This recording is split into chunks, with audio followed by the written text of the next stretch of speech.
Pai de 4 filhos, esposo, pastor, missionário e um dos idealizadores do projeto Sou Vivo, recebeu o chamado de Deus para transformar vidas através de sua missão. François Dantas, uma águia inspirando vidas.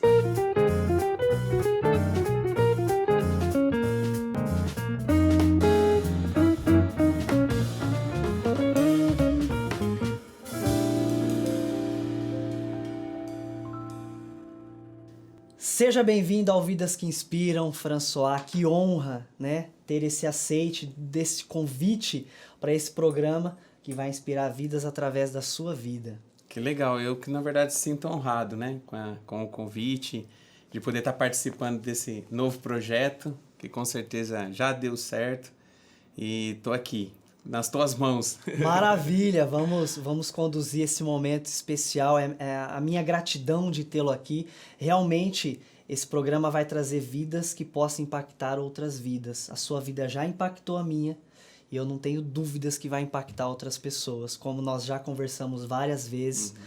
O seu exemplo, a sua vivência, o seu querer o melhor para o próximo, né? Como conversamos, dar algo melhor através da transformação de vida para o próximo. Então isso é valor, isso é princípio, isso não tem preço. Amém. E eu quero começar essa entrevista, né? Esse bate-papo contigo.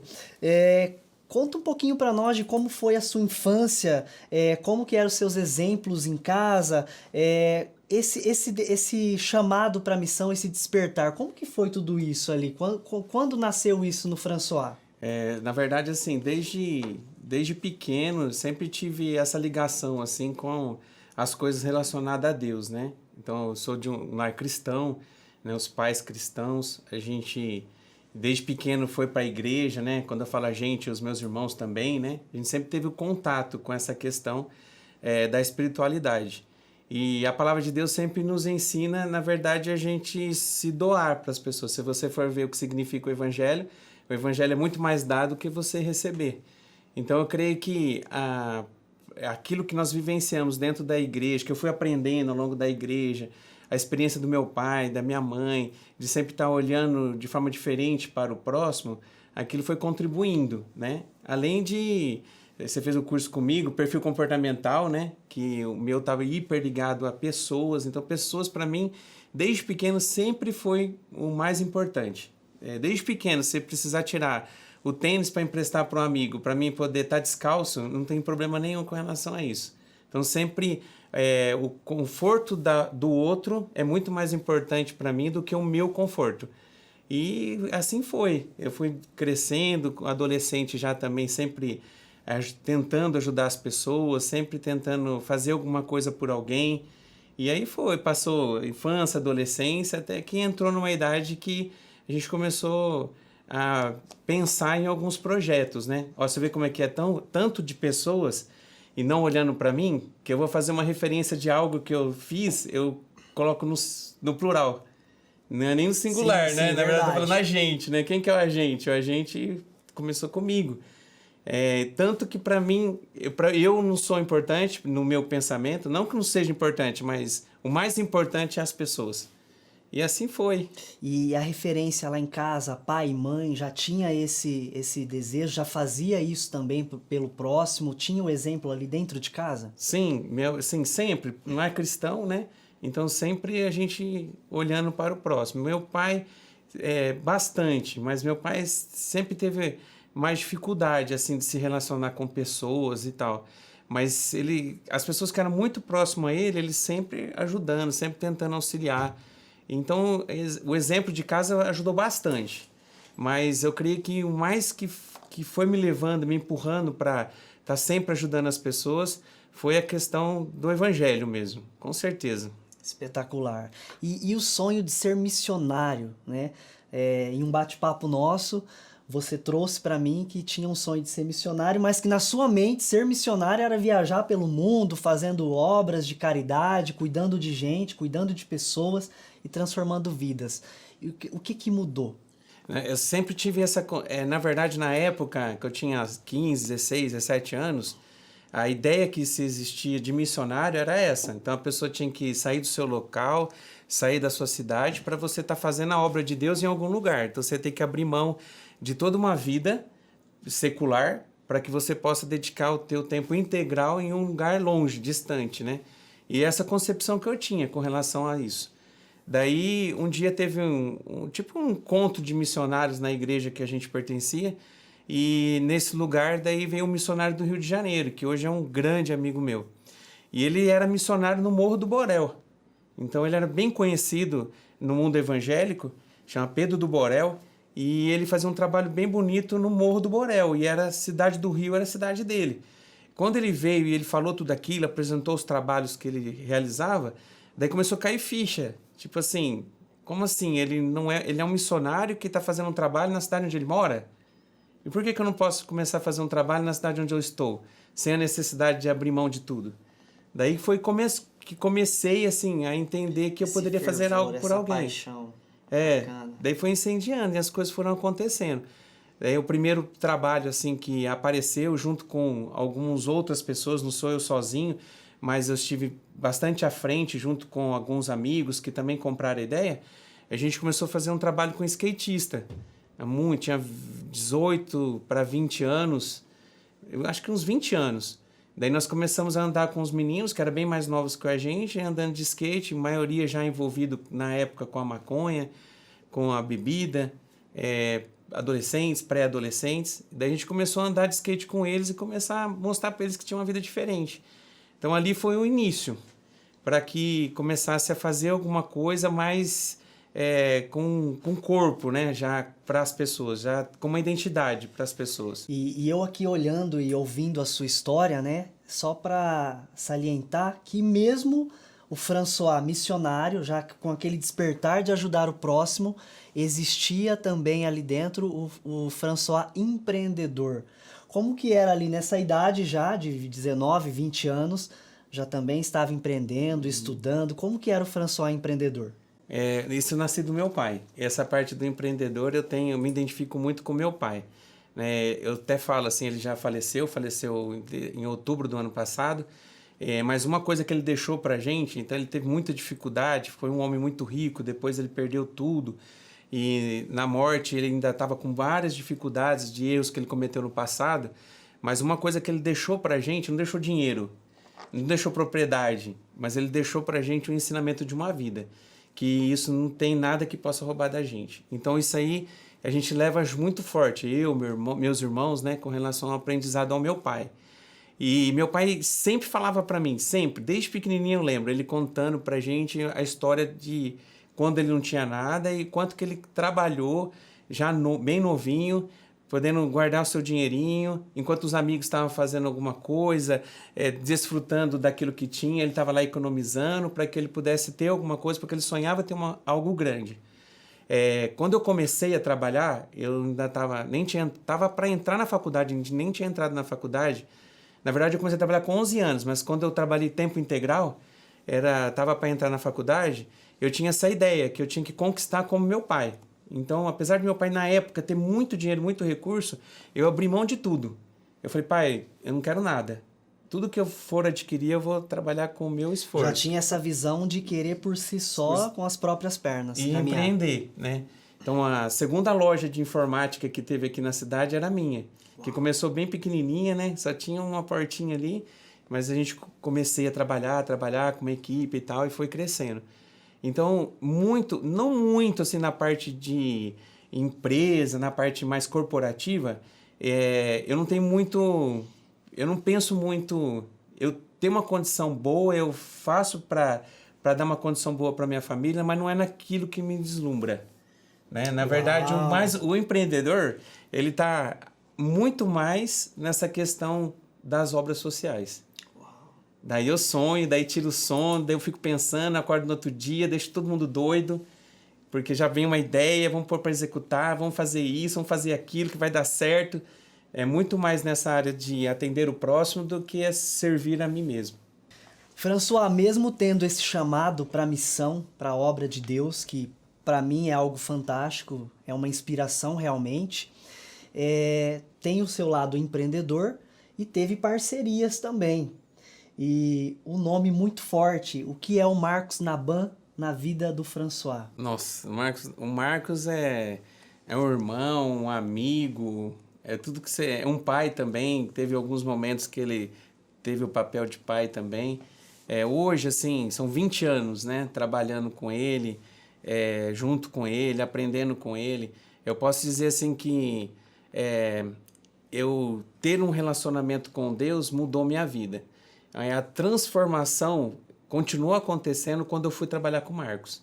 A questão assim da maneira de se relacionar com as pessoas, de olhar para as pessoas de forma diferente, foi uma escola o Marcos, sabe? De entender assim que o outro é importante. Eu já tinha isso na essência, mas foi lapidado a maneira certa de conduzir isso com a escola Marcos Naban. Então É interessante você me contando essas coisas e até falar para vocês que os dois gigantes que eu admiro, são de religiões diferentes. Isso não criou uma barreira, não criou um muro para que eles pudessem ser parceiros e parceiros de muito sucesso, serem águias e voar muito alto. Essa galera é muito do bem. o Marcos, ele assim, o coração dele, ele tem um coração muito puro, sabe? E isso tudo, eu lembro que eu tava no início, assim, eu entrei para trabalhar, assim, com gás e tal, e eu queria fazer que tudo acontecesse, e às vezes as pessoas não estavam acompanhando o ritmo no momento em que eu tava com ele, daí, assim, a forma de se expressar com as pessoas, o jeito de eu falar, daí um dia ele me chamou na sala dele e disse assim, ó, seguinte, você vai ter que fazer um curso para continuar comigo. Eu falei, tá bom, Marcos, eu vou fazer. Que curso que é? Você vai ter que fazer um curso de Deo-Carne. O Guilherme estava começando, o Guilherme Amaral. Você vai ter que fazer o Deo-Carne, porque você tem que mudar muito na maneira que você está se relacionando com as pessoas. No lugar, às vezes, de você ganhar a cooperação delas, você está perdendo. Vai fazer o curso. Daí, então, tudo o que eu aprendi no Deo-Carne na época e a escola Marcos, da maneira que ele lidava com as pessoas, hoje me transformou na pessoa que eu sou. Assim, em processo ainda de crescimento, porque a gente nunca vai chegar 100% perfeito, mas hoje eu olho assim, quanto que eu cresci nesses 20 anos, o mérito com certeza é o Marcos, não tem como, se eu fosse escrever minha biografia, né, já ia estar lá. O Marcos tem uma parte muito especial com o nome dele grifado, tomando uma página inteira, o tamanho da importância que ele tem na minha vida. Maravilha, que bacana você honrar um outro ser humano que também te inspirou e que também te trouxe coisas tão positivas, tanto crescimento pessoal, profissional, financeiro e etc, né? Isso é muito bacana. Com certeza. Isso é muito valioso para nós. Com certeza. Deixa eu só fazer um parênteses, Faça. né? O Marcos entrou na minha vida, na verdade a gente já se conhecia, porque a gente morava no mesmo prédio. Era naquele primeiro prédio da cidade lá, que era em frente ao Correio. Então, meu pai, junto com alguns amigos, começaram a construir e o Marcos tinha um apartamento lá. E a gente se encontrava, às vezes, no prédio. Mas quando eu comecei a trabalhar com ele, era num momento muito difícil da minha vida. Que eu tinha passado por um processo de separação na época, estava entrando num processo de depressão. Tava chegando nessa ferida. Aí, e foi bem nesse momento, assim, que eu tava... Fazia 2 anos que tinha acontecido isso, 1 ano e 9 meses que tinha acontecido, foi que apareceu o Marcos com essa possibilidade de estar com ele. Então, no momento de dor, o Marcos foi aquele que falou assim, ó, você tem uma vida diferente pela frente.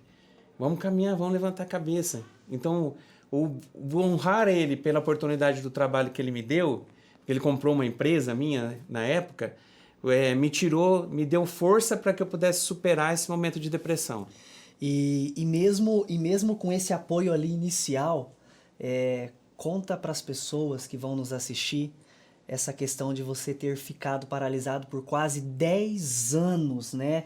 Com a vida social, com as obras da igreja, até questionando a própria fé, digamos assim. Não sei se é assim que eu posso expressar, François. Sim. Mas um momento difícil realmente de depressão devido a esse rompimento com a ex-mulher e todo esse processo. Como que foi isso? Como que você saiu? Como que você lidou? Como que você enxergou? Como é que saiu desse poço? Legal, deixa eu explicar então, né, um pouquinho da história. Na verdade, eu estava num relacionamento, tinha namorado 5 anos e foi quase 4 anos de casamento. E a gente muito diferente. E eu tinha pouco mais de 20 anos, imaturo total. E eu não conhecia do ser humano, então a gente era muito diferente, eu não conseguia me relacionar com ela com a diferença. E aí o casamento começou a ter problemas. Talvez nem parecia que tinha problema. Então, se você convivesse comigo, você não ia perceber que tinha o problema. Porque o problema estava em 4 paredes. A gente conseguia lidar bem com isso. Parecia que estava lidando bem. Até que um dia aconteceu um rompimento, né? Apesar de não ser pastor na época, mas eu estava muito envolvido em algumas obras da igreja, assim, já estava nesse processo de ajudar as pessoas, de projetos e tal. Então foi um baque muito grande. Apesar de eu ter pedido, eu que fui a pessoa que quis a separação, trouxe uma dor muito grande, né? Porque eu estou fundamentado em pessoas, eu gosto de pessoas, eu não quero ver as pessoas maus, né? Por além momentos dos ruins. princípios cristãos também, E além do né? princípio cristão. E de repente eu que fui a pessoa que decidiu a separação. Achando que, não, as pessoas vão compreender, vão entender os motivos que estão me levando à separação. E na verdade não tem que compreender, né? Na verdade foi um erro, é um erro. A separação é um erro, né? Que Deus uniu, o homem não separa. E eu passei por todo esse processo, então foi muito difícil. Quando aconteceu a separação, passou dois meses e pouquinho, não descia a menstruação da minha primeira mulher, daí achando que ela estava perturbada e tal por conta da separação, por isso que ela não descia, até que foram fazer o exame, tinha a Rebeca, né? A Rebeca estava na barriga dela. E que é um presente de Deus, que você conheceu ela, você sabe o quanto que ela é especial pra gente. Então foi tudo isso, foi assim, muitas emoções e muitos momentos difíceis, a família aceitou e apoiou, não apoiou, mas assim, estava comigo na minha decisão até aparecer a Rebeca. Depois que apareceu a Rebeca, né? Não, você não está enxergando, você está louco. Vai ser pai, vai ser etc, pai, olha, toda aquela pressão. Primeira neta. Então foi muita dificuldade, muita mesmo. E daí foram anos assim de poder reconstruir uma história nova de novo. Foi bem difícil. Então daí eu praticamente deixei a igreja, frequentava, mas não era a mesma coisa. Não era aquele fervor mais. Não era. Então eu buscava a presença de Deus, mas na verdade não buscava porque eu sabia que Deus ia cobrar de mim. Era algo que eu não estava conseguindo entregar, que era a volta do casamento, a reconciliação. Então foi um momento assim muito difícil, muito. Depressão fortíssima. E hoje tem a Maria. Hoje tem a Maria, Rebeca, a Maria, a Rebeca, o Pedro e a Nina. E chegou quem agora? Joaquim. O Joaquim tá aí, que né? é o xodózinho. Vovô babão agora. Que maravilha. Vovô babão total. Coisa boa demais. E como que você lidou, como que você saiu desse processo? Focou em alguma coisa? Como que foi isso? Daí passou, já era anos, né, daí casei de novo, daí o Pedro veio, né, mas mesmo assim parecia que eu não conseguia romper, porque na verdade o chamado não era só comigo, também é com a minha esposa, né, às vezes eu estou aqui falando de mim, dos projetos, mas eu sei o quanto ela... A família, ela tá todo mundo envolvido. Todo mundo, inclusive ela para mim é mais do que 50% do meu ministério, eu posso garantir com toda certeza. Pela sabedoria, pela maneira que ela me ajuda. Às vezes tem coisas que eu não estou conseguindo enxergar, ela que vai lá e fala, você está vendo que você está entrando no caminho errado? Vamos pensar sobre isso. Então ela é muito importante, é uma base para a minha estrutura. E ela acabou deixando tudo isso, né? A gente não conseguia sentir a presença de Deus. E apesar de que Deus já tinha perdoado a gente já tinha passado pelo processo do arrependimento, do conserto, né? Mas ainda faltava eu aceitar esse perdão. Daí foram várias experiências, sabe? Homens de Deus que entregou uma palavra dizendo, Deus mandou te falar que tem um ministério na tua mão, que é aquilo que ele sonhou com você, nem me conhecia. E Deus mandando os anjos para falar contigo. Muitos, 300 pessoas num lugar, ele fala, você que está ali, você está vivendo um momento de sequidão, mas Deus tem um chamado para você, ele está retomando esse chamado. Daí eu ouvi aquilo. Daí terminava o culto, eu perguntava para alguém, esse pastor que veio aí entregou essa palavra, ele conversou com o pastor daqui da igreja? Antes? Conversou. Você até duvidava, né? Falava, será que é isso mesmo? Será que era para mim ou será que alguém falou de mim para ele? Porque o pastor tinha muita vontade que eu funcionasse, né? O pastor que eu estava frequentando. Daí ele conversou, eu falei, o pastor falou então. Então é do homem, não é de Deus. E foram muitos. Até que eu tive uma experiência de chegar numa igreja, ninguém me conhecia na igreja, ninguém me conhecia. O pastor que apareceu lá para pregar no dia não me conhecia e ele entregou a mesma palavra que eu já tinha ouvido um monte de vezes. Daí nós começamos a entender, ó, Deus nos perdoou. Daí meu filho adoeceu, o Pedro. Quase morreu. Com 2 para 3 aninhos, ele teve uma pneumonia muito forte, teve que fazer derrame pleural. Quase assim, meu primo, né, o Walter Dantas, que era o médico dele, eu olhava ele no corredor do hospital, ele baixava a cabeça. Quando ele chegava para falar comigo, ele queria dizer que tinha uma chance, mas já entregando que, ó, se prepara para o pior. No fundo, ele já não a gente tinha muita esperança. E a gente sofrendo, até que entrou um pastor para orar com ele. Daí o pastor olhou, colocou o dedo assim na fuça minha e da minha esposa e falou assim, ó, Deus, você vai esperar esse menino morrer para você fazer aquilo que Deus tem para tua vida? Daí entregou uma palavra, daí quando ele saiu, a gente se ajoelhou no hospital, choramos, mas choramos. E ali nós tomamos a decisão, falamos, Deus já nos perdoou, o que a gente está fazendo com a nossa vida? Vamos retomar. Daí nós começamos a se envolver de novo. Começou a se envolver. E nesse envolvimento com Deus, novamente, essa intimidade, foi que surgiu, onde nasceu o Sou Vivo, a casa de recuperação. Como que foi esse processo para surgir esse projeto fantástico, que já tem 12 anos, né? Sim, exatamente. 12 anos, como que foi isso? Daí a gente estava numa igreja e a gente começou a trabalhar com crianças, adolescentes, porque sempre foi esse chamado, criança e adolescente. Então a gente trabalhou muito com criança e adolescente. Então tinha muita gente que frequentava a igreja porque tinha um lugar que alguém ia cuidar bem dos filhos. E a gente cuidava muito, a gente tinha assim, era um dom inexplicável para poder lidar com criança e adolescente. Daí fiz o seminário, fui ordenado pastor para cuidar das crianças e do adolescente. E a igreja começou a receber algumas pessoas com drogadição, com problema com droga. Uma das pessoas é o Manolo. Daí chegou também na igreja. E daí a gente estava lembrando com uma conversa, né, do passado, que a gente tinha um projeto Jesus Street, que era lá dos skatistas, quantas pessoas que tinham problema com droga, e que estava acontecendo isso e ninguém estava fazendo nada. Então não tinha nada no governo estadual, municipal, nem federal que falava sobre o problema da droga. Era isso aí em 2009. Daí nós resolvemos, vamos começar a levantar a bandeira. Daí eu falei com o pastor dos jovens na época, e ele falou, isso aí, essa questão de droga, esse mundo não é para mim. Daí o pastor da época, que era o pastor presidente, dele falou assim, então se não é para ele, Deus falou para você, é para você. É para você, vamos lá. Vamos, a gente tá junto. O pastor de jovem também disse, eu tô junto, mas eu não vou liderar isso. Daí a gente começou a trabalhar na área de prevenção em 2009. Daí foi muito trabalho de prevenção, tanto nas escolas, adesivando carros, visitando as casas, fizemos uma maratona, foram muita coisa envolvida. E daí começou aquilo retomar. Daí é a parte empreendedora na área do terceiro setor. Na área do terceiro setor. Que daí as ideias começaram a fluir. Daí quando a gente terminou a campanha de 2009, a gente tinha gasto 50 e poucos mil, tinha arrecadado 67 mil e estava com 13 mil em caixa.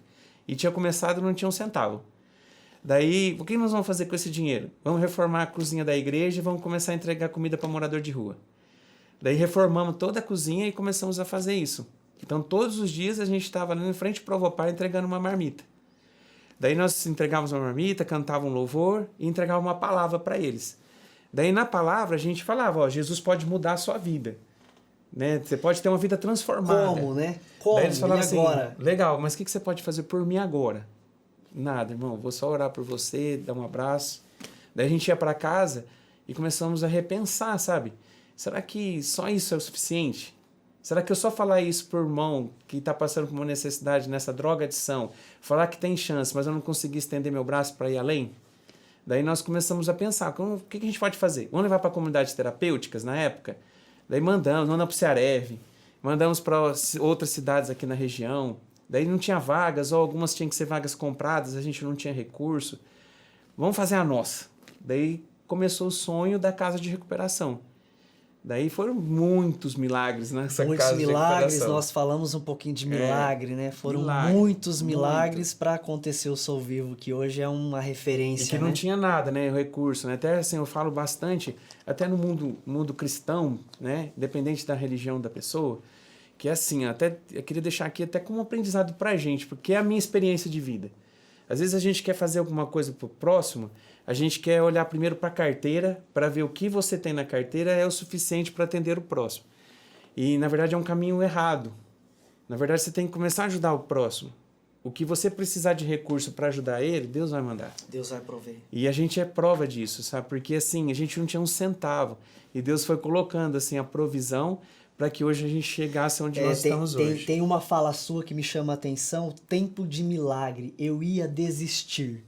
Exatamente. Quando que foi esse momento, por que pensou em desistir e qual foi esse milagre? Quando a gente começou a sonhar com a casa de recuperação, nós resolvemos alugar um lugar. Daí achamos várias chácaras, nada deu certo. Daí achamos essa chácara que nós estamos hoje, que é em frente ao portal. E essa chácara estava destruída, mas é destruída mesmo. Assim, pensa numa destruição. Daí a pessoa que alugou pra gente, ela falou assim, ó, tenho 4 meses que tem da gente morando ali, numa parte da chácara. Nesses 4 meses eu não vou cobrar aluguel de vocês, daí dá para vocês ir trabalhando. Quando eles forem embora, começa a valer o aluguel. E a gente começou a trabalhar ali. Todo final de semana, se dar um mutirão, ia. Mas não dava conta. Que era só no final de semana, não dava. E a gente tinha um jornalzinho que ajudava a gente a manter naquilo que a gente estava fazendo. Entregava o jornalzinho na cidade, tinha umas publicidades. E vendia as publicidades. E a publicidade transformava em dinheiro para poder manter aquilo que a gente tinha de projeto até então. Daí, beleza, chegou num mês que a gente, no dia 1º, ia ter que pagar o aluguel. Ia começar a vencer o aluguel. E não tinha. Daí a gente foi entregar o jornal daquele mês, chegou no dia 30 na porta de um empresário que ajudava a gente. Daí ele perguntou, e daí, quando que vai sair a casa? Daí o menino que estava entregando o jornal falou assim, ó, não vai ter casa. Ih, acho que não vai dar, não. Vai desistir. Ó, o pastor falou comigo, ele vai desistir. Tem que acontecer um milagre, porque amanhã começa a realmente valer o contrato e a gente não conseguiu o recurso. Daí ele pegou e falou, ó, liga para ele, pede para ele vir aqui. Daí eu fui, e eu acho que ele não gosta que fala, mas eu vou falar porque eu acho que tem que dar honra para quem merece honra, né? É o Juca do Otanizap, né? Sim, uma benção. E o Juca ainda tem uma história, porque ele era meu ex-cunhado. Ele era meu ex-cunhado. Poxa, ainda tava na briga ali. Ainda tava assim, quer dizer, nem era uma pessoa... você vê assim, como que Deus usou a vida dele, assim. Hoje a gente é amigos. Mas a gente vivendo ainda essa questão, né, do rompimento e tudo. Sim. E ele foi a pessoa usada por Deus para esse projeto. Daí ele pediu para mim ir lá, eu fui lá e ele alugou a frente da chácara lá para colocar outdoors. E daí ele falou para mim assim, ó, eu falei, ó, você vai demorar 3, 4 meses. Eu não tenho dinheiro para pagar o aluguel. A gente não tem recurso. Ele falou, não, assina o contrato com a data de hoje, mês que vem você vem pegar o valor do aluguel aqui comigo e se eu demorar 4 meses para colocar o outdoor lá na frente, eu assumo o aluguel. De Deus mesmo. Daí começou. Daí a gente começou a arrumar, a preparar. Foram mais ou menos uns 8 meses, mais ou menos, de reforma, porque estava muito destruído e não tinha recurso.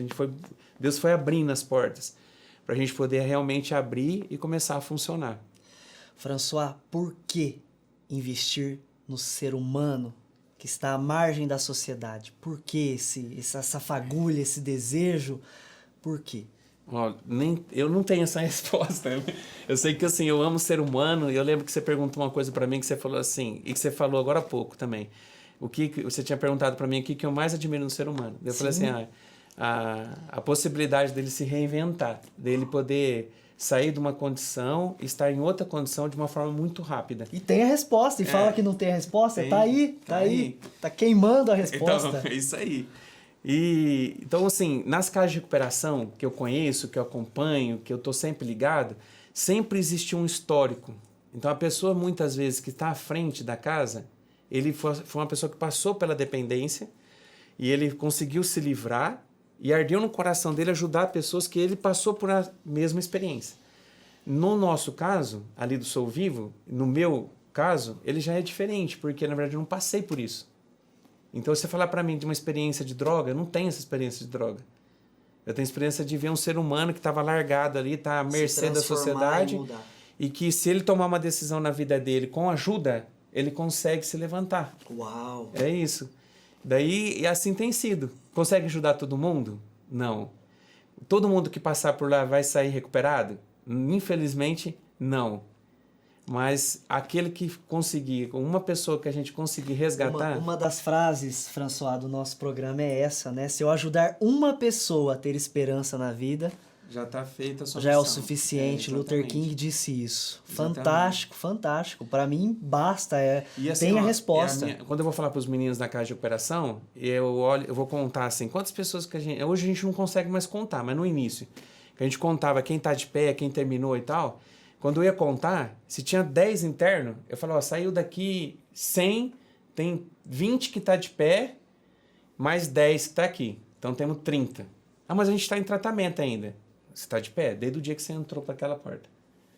E se Deus quiser, você vai conseguir permanecer Que de a pé. reincidência lá fora é muito grande. Muito. Muito grande. Muito. Que é Você ajudou muitos fatores, né? Maravilha. É muitos fatores. Maravilha. O que é para você? Fique em paz, vai dar tudo certo. É tudo. É tudo. É tudo. Essa Na verdade, é uma frase sua, é um lema de vida. É um lema de vida. Né? Essa frase eu já quase apanhei na chácara uma vez. Porque, assim, às vezes a pessoa tá me contando alguma coisa, me falando uma coisa ruim. Que é uma dor muito uma grande dor, para ela. E eu tô assim, só ouvindo a dor dele, né? Daí na hora que ele termina de passar o que ele falou, eu, fique em paz, vai dar tudo certo. Daí o menino tava na chácara, falando, né? Falando.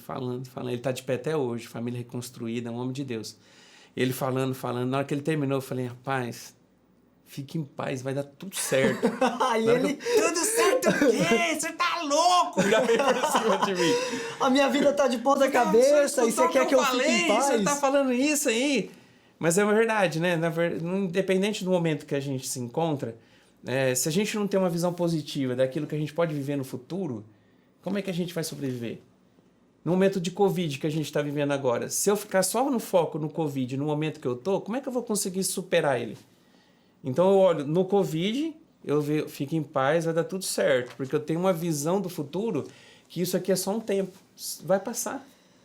A vida da gente é assim, a gente vive altos e baixos. E vivemos num momento de baixo, que estamos começando a levantar. Agora, essa é a última crise que a gente vai viver como ser humano? Não. Mas a gente precisa estar preparada para os novos desafios. Fique em paz, Fique em vai paz, dar tudo certo. Olha quanta riqueza em ouvir as palavras do François, né? Fica em paz, vai dar tudo certo. Um lema de vida e que eu já trago isso pra mim também. Tô querendo ficar bem em paz e que vai dar tudo certo. Já deu. E olhando aqui a sua vida, inspirando todo mundo, inspirando com o seu exemplo, né? De ser pastor, de ser um pai. Fala pra gente um pouquinho, porque todo nosso bate-papo é pautado em fé, pautado na palavra, pautado em Deus, né? Uhum. Milagre, né? E eu que conversei muito mais contigo, tem muitos milagres que eu ouvi de você. O que é fé pro François? Fé é poder trazer à existência aquilo que ainda não existe. É como se eu vivesse algo que ainda não aconteceu, mas pelos olhos da fé eu estou vivendo. Vou dar um exemplo. Quando Moisés estava para passar o Mar Vermelho, ele estava ali, um exército estava vindo para acabar com todo o povo, destruir todo o povo. E tinha um mar na frente. Daí Deus falou para ele assim, ele começa a clamar a Deus, Deus, por que clamas a mim? Diga ao povo que marche. Mas não falou assim, tá? Com certeza Deus, diga ao povo que marche, né? Acorda! E ele começa a andar no mar e o mar não se abriu. A hora que se abriu foi na hora que ele fincou o cajado, ele já estava com o pé na borda. Então ele começou a dar os primeiros passos sem o mar se abrir. Isso é fé. Ele já creu que o milagre ia acontecer, sem ele ter acontecido, ele já começou a ter uma atitude de fé. Isso é fé. Então eu preciso sempre saber aonde eu quero chegar.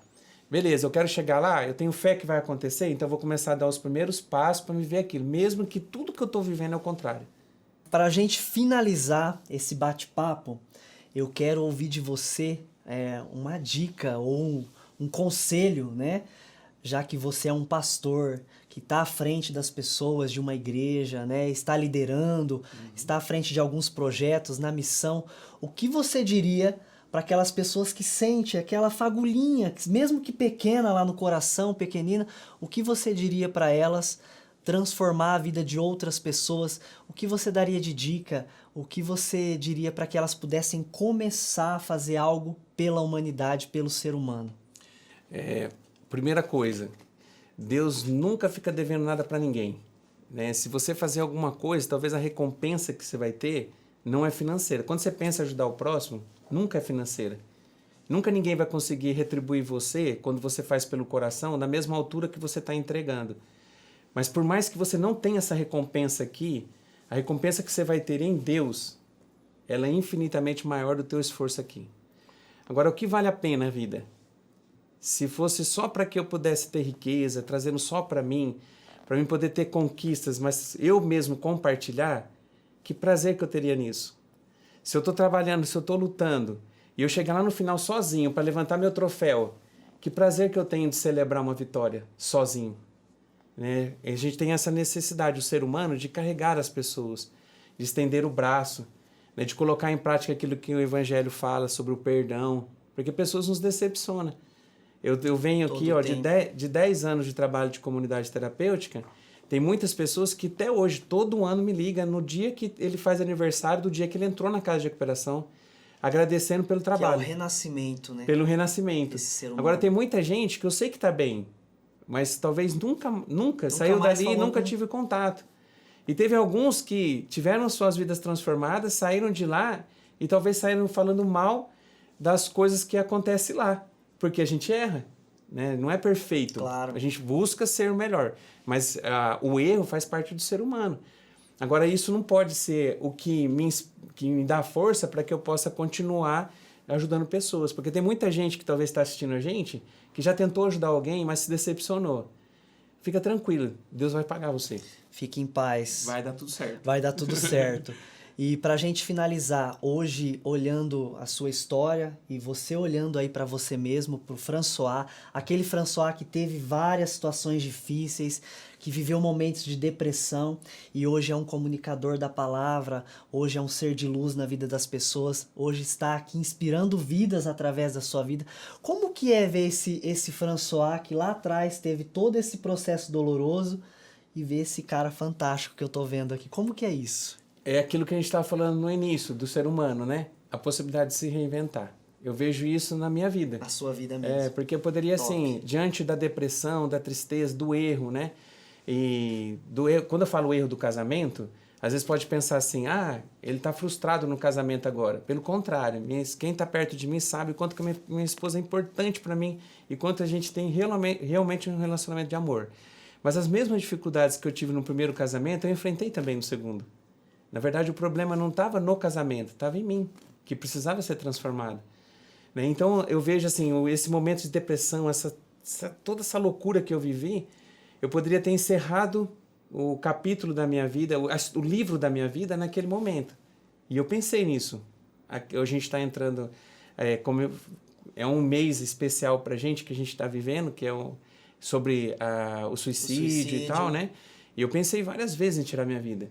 Então eu poderia ter dado um ponto final, mas tem jeito, né? Quando eu comecei a olhar para cima e entender, eu não sou isso aqui, eu não preciso viver isso, eu posso começar a viver diferente. Deus, ele é misericordioso, ele já aceitou o meu arrependimento, ele está me dando uma nova oportunidade de vida. Eu vou abraçar. Pega todos os personagens na Bíblia, todos os personagens erraram também, mas tiveram a sua chance de poder consertar.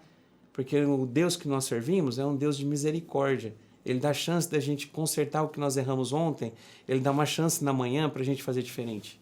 Maravilha, eu quero encerrar esse programa com essa águia, essa vida que inspiram outras vidas, né? E quero dizer para vocês, fica em paz, vai dar tudo certo.